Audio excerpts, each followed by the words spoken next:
Bismillahirrahmanirrahim. Alhamdulillah wassalatu wassalamu ala Rasulillah wa ba'd.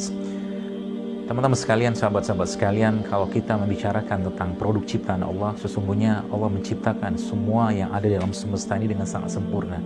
Kalau kita lihat tumbuh-tumbuhan, katakanlah ada pelindungnya, ada kulitnya, ada kulit dalamnya, ada bijinya, dan ada dagingnya ataupun ada airnya. Manusia juga sama. Kalau kita lihat hal-hal yang ada dalam semesta ini, sebenarnya satu dengan yang lain ada perumpamaan.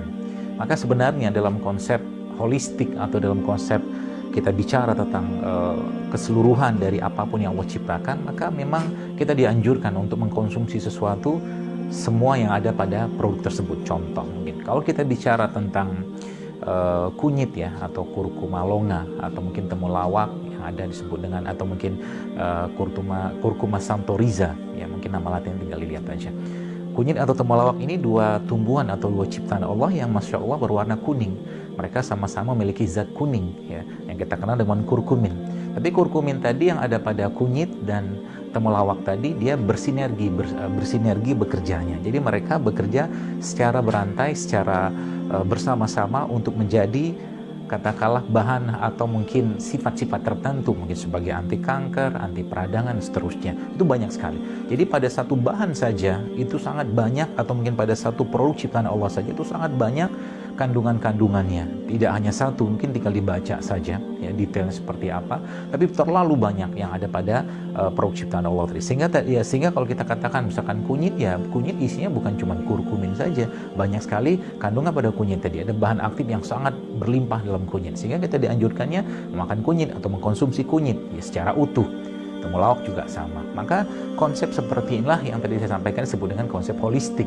Tapi kalau kita bicara tentang konsep reduksionis atau kita mengambil salah satu bahannya saja di situ, maka otomatis bahan-bahan atau produk ciptaan Allah tadi tidak punya teman-teman yang lain. Maka memang dalam Islam ya, atau mungkin dalam ilmu nutrisi yang saya pahami ya, itu memang kita dianjurkan dari sekali lagi untuk mengkonsumsi secara keseluruhan ya, termasuk pada era saat ini di mana kita tahu bahwa Indonesia dan seluruh dunia menghadapi pandemik ya, atau wabah global virus corona.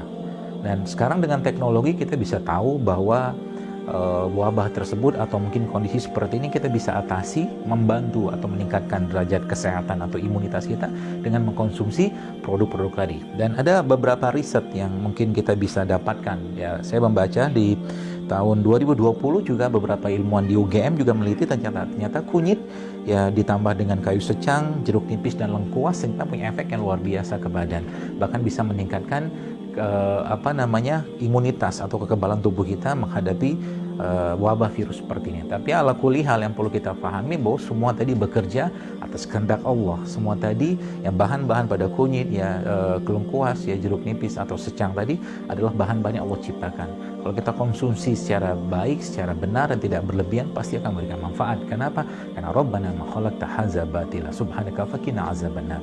Allah menciptakan semua itu nggak ada yang sia-sia. Sehingga kita perlu belajar teman-teman sekalian, kita saling mentadaburi ayat-ayat Allah tadi, bagaimana produk ciptaan Allah tadi kalau kita gunakan, kalau kita aplikasikan atau kita konsumsi secara baik dan benar dan tidak berlebihan, pasti akan memberikan efek ke badan. Dan Islam sebenarnya memberikan petunjuk yang luar biasa tentang itu.